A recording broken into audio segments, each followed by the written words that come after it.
Tuan-tuan, kebanyakan pelanggan yang saya jumpa apabila anak mereka dah mencapai umur 18, mereka stuck dekat satu benda which is duit. Which is tak ada duit nak hantar nak belajar. Okay.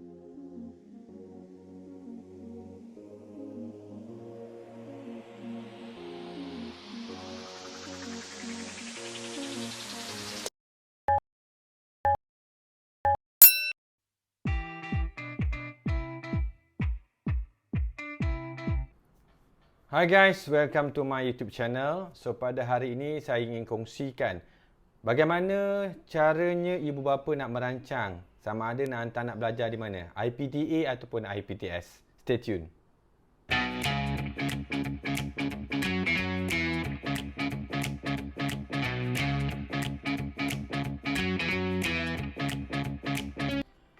Sepanjang saya menjadi financial planner kepada pelanggan-pelanggan saya, kebanyakan apabila saya tanya dengan mereka, tuan, puan, nak hantar nak belajar di mana? IPTA ke IPTS?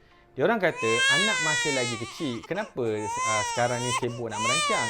Saya kata dengan dia, tuan-tuan, kebanyakan pelanggan yang saya jumpa apabila anak mereka dah mencapai umur 18, mereka stuck dekat satu benda which is duit. Which is tak ada duit nak hantar nak belajar. Okay, biasanya mereka akan kata, mohonlah kepada kerajaan, PTP dan sebagainya. Tapi sebenarnya, anda sebagai ibu bapa, kita dah mula-mula merancang anak seawal 14 hari.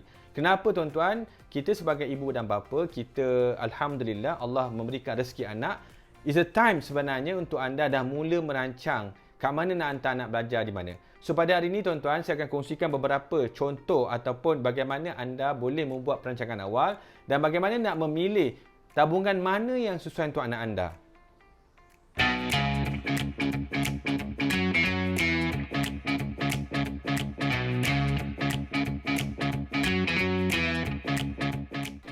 Yang pertama, kena buat keputusan.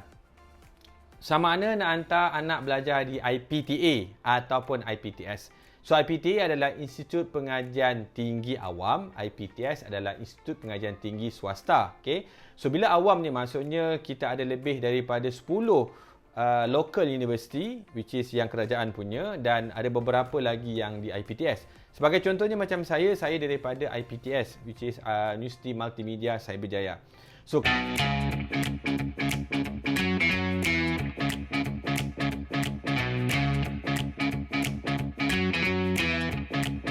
kalau anda ingin hantar anak belajar di IPTA, sekurang-kurangnya 4 tahun pengajian adalah sekitar di antara RM20,000 hingga ke RM40,000. Tapi itu melihat jenis universiti dan juga lokasi. Sebab apa? Tuan-tuan kena ingat jika apabila umur anak 18, sama ada nak tinggal di dalam universiti mungkin lebih murah, tetapi mungkin kena tanggung kos-kos hostel dan sebagainya. Manakala let's say lah IPTA tetapi duduk di luar, tuan-tuan perlu masukkan sekali kos-kos jika berada di rumah sewa, kenderaan dan sebagainya. So, itu yang pertama, which is kalau contoh IPTA, anda perlu ada sekitar di antara RM30,000 hingga ke RM40,000 bergantung kepada lokasi universiti dan juga di mana anak anda mengidap. Biasanya first year, anak anda akan dapat duduk di hostel. Tetapi ada setengah universiti itu mungkin mereka tiada kapasiti untuk meletakkan anak anda di dalam hostel dalam universiti, mungkin anak anda perlu mencari tinggal di luar di hostel.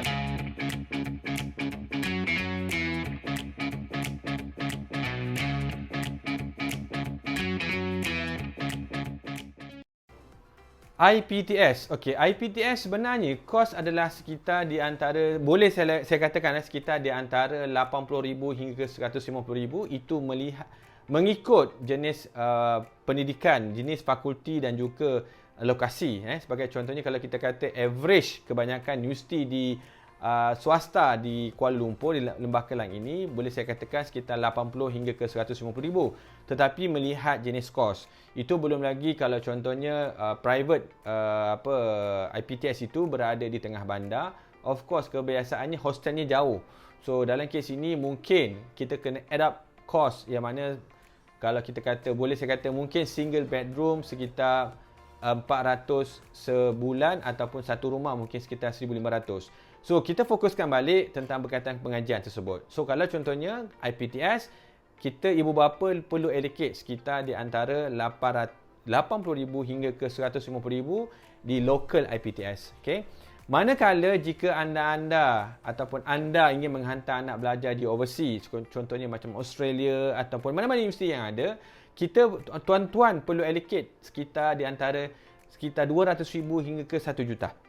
Bergantung kepada jenis pengajian yang dibuat. Kalau contohnya kalau let's say anda planning nak hantar anak belajar di dalam jurusan doktor dan sebagainya, so kurang-kurangnya at least kena ada dalam 500,000 hingga ke 1 million. Jadi pada hari ini saya mengambil kira let's say lah tidak mendapat apa-apa tajaan daripada kerajaan, MARA, Petronas dan sebagainya, itu adalah kos yang perlu anda allocate.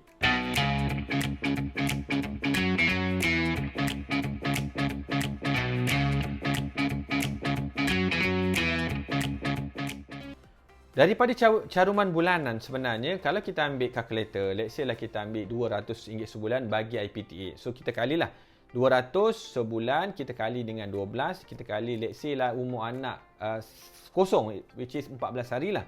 So kita ambil let's say lah 18 tahun, kita kalikan dengan 200. So kita akan dapat figures yang macam yang ada dalam gambar ini. Okay. Manakala let's say anda nak hantar anak belajar di IPTS, saya menyarankan sekurang-kurangnya let's say lah 500 hingga ke 1000 sebulan.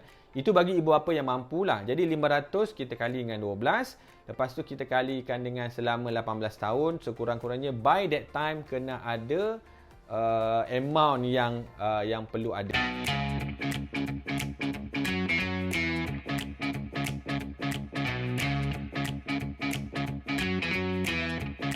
Okey, ada ibu bapa bertanya, bagus tak letak dalam simpanan yang kerajaan, which is local bank dan sebagainya? Saya kata sebenarnya bagus sebab anda dah mula nak menyimpan untuk anak. Tetapi tuan-tuan, anda perlu faham bahawa instrumen yang ada dalam market ini, contohnya kita ambil unit amanah dan sebagainya, mereka bagus dari segi memberikan pelaburan yang bagus, return yang tinggi dan sebagainya. Tetapi mereka ini, let's say lah something happen kepada ibu bapa, which is contoh meninggal, lumpuh ataupun terkena penyakit kritikal. Caruman ini tidak boleh diteruskan sebab dia akan stop kat situ. Contohnya let's say lah ibu bapa tu dah mula mencarum, let's say lah 6,000, 5,000 ataupun 6,000, let's say total simpanan dia. Apa-apa berlaku, contoh na'udzubillah, ibu bapa itu let's say lah bapa yang menyimpan tu anak terlupa nak bernafas malam. So apa yang berlaku adalah simpanan tu akan stop dekat situ. So kalau kita kata ambil compounding return dan sebagainya, let's say 10%, dia tak akan grow. Tetapi kalau anda, yang terbaik sebenarnya adalah untuk ataupun ibu bapa itu menyimpan dalam instrumen takaful. Kerana apa tuan-tuan? Sebab apa? Dalam takaful ini dia ada manfaat yang mana in case ibu bapa tu let's say lah 3 keadaan lah, meninggal, lumpuh ataupun terkena penyakit kritikal, simpanan ini akan dibayar berterusan oleh syarikat takaful. Sebab itu takaful sebenarnya dia ada manfaat dan juga dia ada pro and con. Tetapi kalau contohnya early stage of parent ataupun ibu bapa yang mungkin masih lagi belum ada simpanan untuk anak belajar, simpanlah dalam instrumen takaful. Sebab apa? Kita mengambil kira jika ibu bapa itu dilanda musibah 3 perkara. Kematian, lumpuh ataupun terkena penyakit kritikal, simpanan berterusan akan dibayar sehingga umur anak 25 tahun. Which is let's say lah kalau ibu bapa itu menyimpan 300 ke 500 ringgit sebulan, simpanan tersebut akan dibayar oleh syarikat takaful sehingga umur anak 25. Manakala kalau kita simpan di local bank ataupun bank yang tiada instrumen takaful, which is simpanan tu basic lah. Kita ambil current account ke saving account ataupun tabung haji ataupun contohnya SB dan sebagainya. Simpanan ini tidak akan disambung bayar monthly oleh syarikat kewangan tersebut.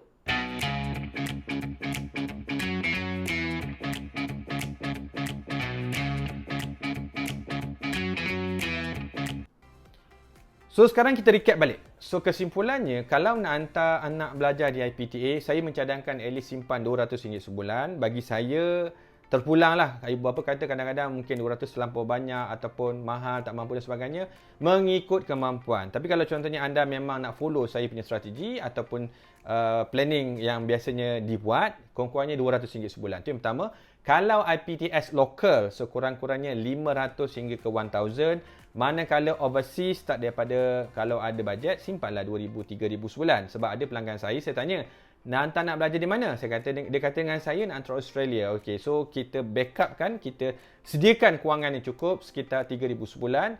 3,000 sebulan yang mana saya kira saya congak roughly dalam 300,000.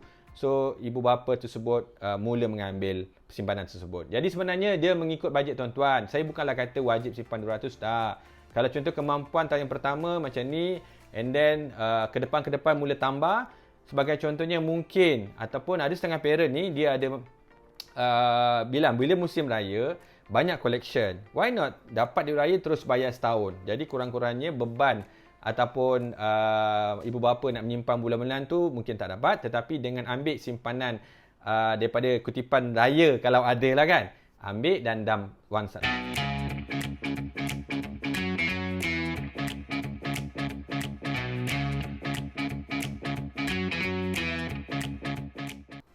Jadi tuan-tuan, so saya dah berkongsi tips dan idea macam mana nak menyimpan.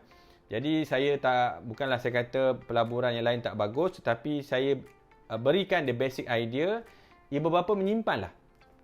Menyimpan kat mana-mana dan sebagainya. Cuma saya menyarankan kalau boleh ada dalam instrumen takaful basic. Selepas itu jika ada lebihan nak melabur dalam unit mana dan sebagainya terpulang. Sebab saya mengambil kira, kita mengambil kira manfaat yang diberikan oleh syarikat takaful. 3 perkara serangkan tadi, kematian. Kalau pembayarnya ibu bapanya meninggal, lumpuh ataupun dilanda musibah penyakit kritikal, yang mana pelan pendidikan anak-anak ini tidak perlu dibayar sehingga umur anak 25. Okey. Manakala kalau kita simpan di local bank dan sebagainya ataupun mana-mana instrumen yang ada, mereka tiada instrumen ataupun orang kata apa rider yang mana yang akan sambung bayar sehingga umur anak 25. Jadi saya memang menyarankan at least simpan dalam takaful. Lebihan itu anda pumplah tempat lain. Right? So, okey, itu saja untuk perkongsian saya pada hari ini. Terima kasih banyak. Assalamualaikum warahmatullahi wabarakatuh.